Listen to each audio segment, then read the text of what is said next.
join with you today in what will go down in history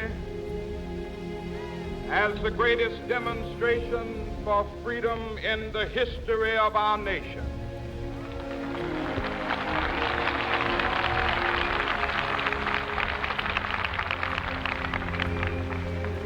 Fourscore years ago, a great American in whose symbolic shadow we stand today signed the Emancipation Proclamation. This momentous decree came as a great beacon light of hope to millions of Negro slaves who had been seared in the flames of withering injustice. It came as a joyous daybreak to end the long night of their captivity. But 100 years later, the Negro still is not free. 100 years later, the life of the Negro is still sadly crippled by the manacles of segregation and the chains of discrimination. 100 years later, Negro lives on a lonely island of poverty in the midst of a vast ocean of material prosperity. 100 years later, the Negro is still languished in the corners of American society, finds himself in exile in his own land. So we've come here today to dramatize a shameful condition. In a sense, we've come to our nation's capital to cash a check. When the architects of our republic wrote the magnificent words of the Constitution and the Declaration of Independence, they were signing a promissory note to which every American was to fall heir. This note was a promise that all men, yes, black men as well as white men, would be guaranteed the unalienable rights of life, liberty, and the pursuit of happiness. It is obvious today that America has defaulted on this promissory note insofar as her citizens of color are concerned. Instead of honoring this sacred obligation, America has given the Negro people a bad check, a check which has come back marked insufficient funds.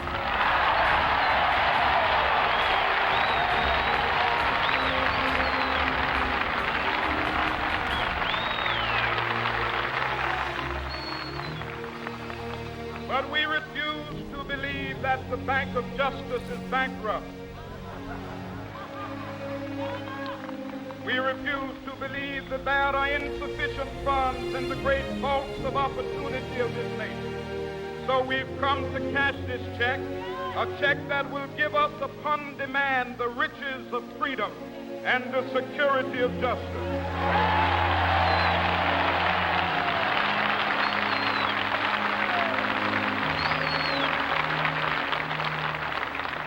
We have also come to this hallowed spot to remind America of the fierce urgency of now. This is no time to engage in the luxury of cooling off or to take the tranquilizing drug of gradualism.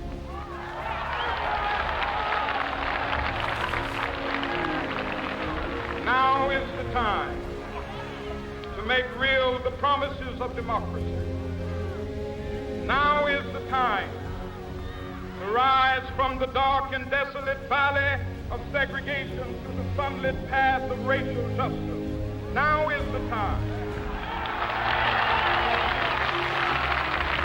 to lift our nation from the quicksands of racial injustice to the solid rock of brotherhood, now is the time.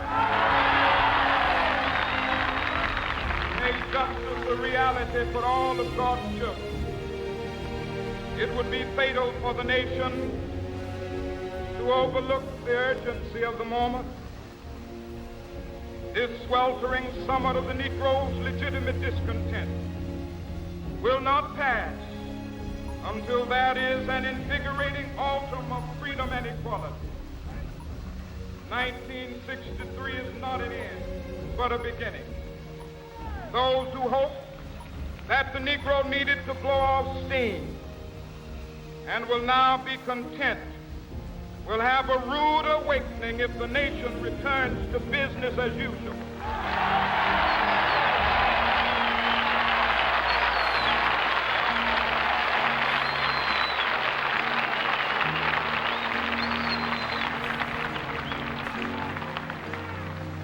There will be neither rest nor tranquility in America till the Negro is granted his citizenship rights.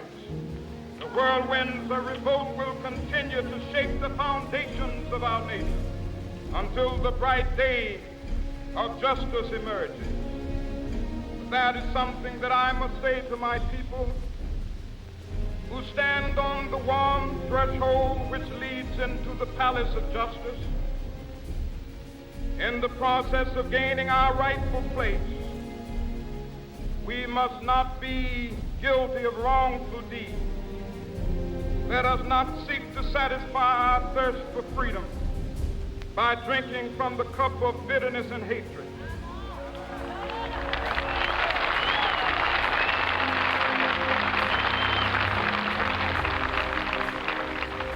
We must forever conduct our struggle on the high plane of dignity and discipline. We must not allow our creative protests to degenerate into physical violence.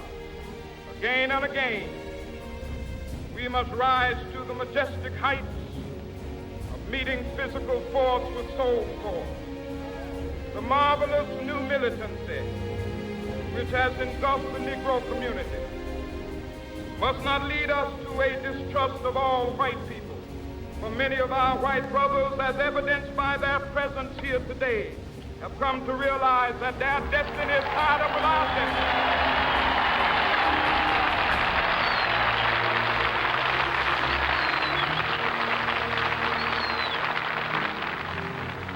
They have come to realize that their freedom is inextricably bound to our freedom. We cannot walk alone. As we walk, we must make the pledge that we shall always march ahead. We cannot turn back. There are those who are asking the devotees of civil rights, when will you be satisfied? We can never be satisfied as long as the Negro is the victim of the unspeakable horrors of police brutality. We can never be satisfied as long as our body is heavy with the fatigue of travel, cannot gain lodging in the motels of the highways and the hotels of the city.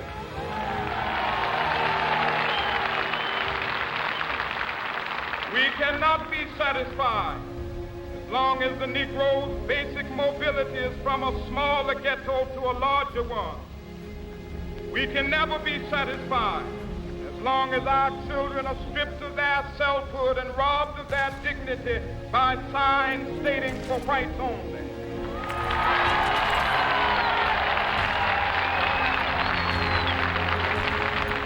We cannot be satisfied as long as the Negro in Mississippi cannot vote and a Negro in New York believes he has nothing for which to vote.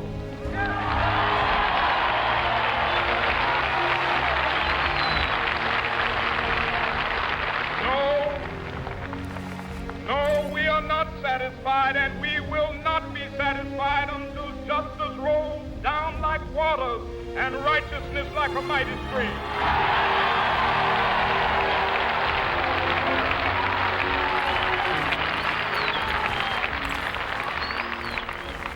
I am not unmindful that some of of you have come here out of great trials and tribulations.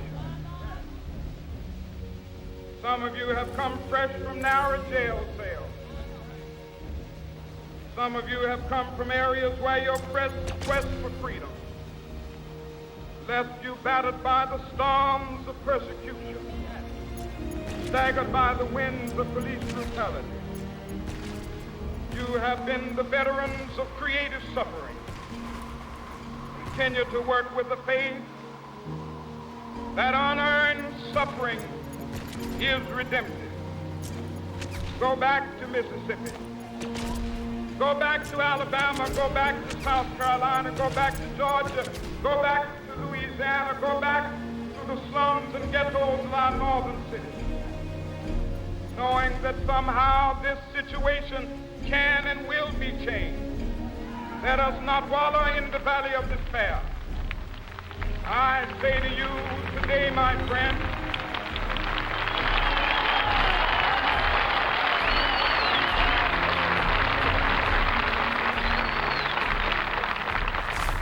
so even though we face the difficulties of today and tomorrow, I still have a dream. It is a dream deeply rooted in the American dream. I have a dream that one day this nation will rise up, live out the true meaning of its creed. We hold these truths to be self-evident, that all men are created equal.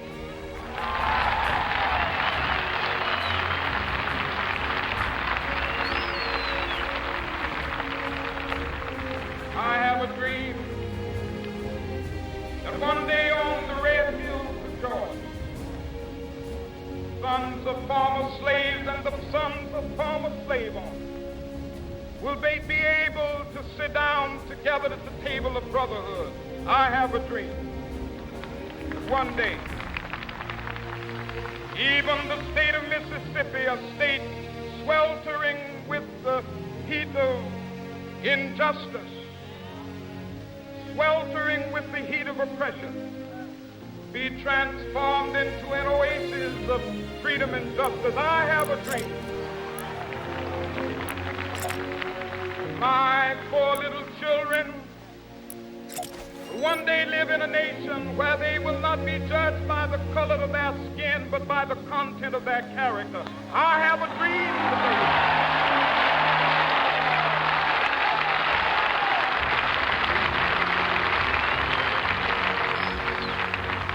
I have a dream that one day down in Alabama, with its vicious races, with its governor having his lips dripping with the words of interposition and nullification, one day right there in Alabama, little black boys and black girls will be able to join hands with little white boys and white girls as sisters and brothers. I have a dream today.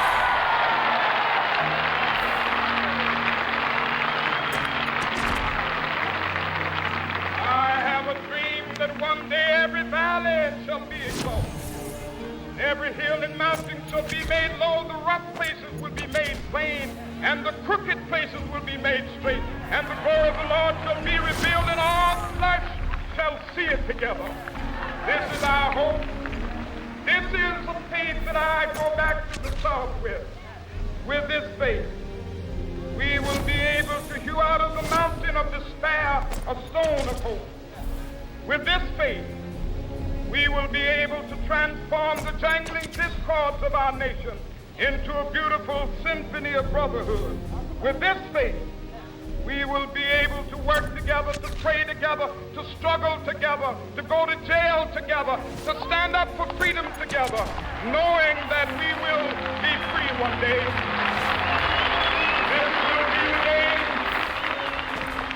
This will be the day with all of God's children be able to sing with new meaning, my country tears of thee. Sweet land of liberty of thee I sing. Land where my fathers died, land of the pilgrim's pride. From every mountainside, let freedom ring. And if America is to be a great nation, this must become true. So let freedom ring from the prodigious hilltops of New Hampshire. Let freedom ring from the mighty mountains of New York. Let freedom ring from the heightening Alleghenies of Pennsylvania. Let freedom ring from the snow-capped Rockies of Colorado.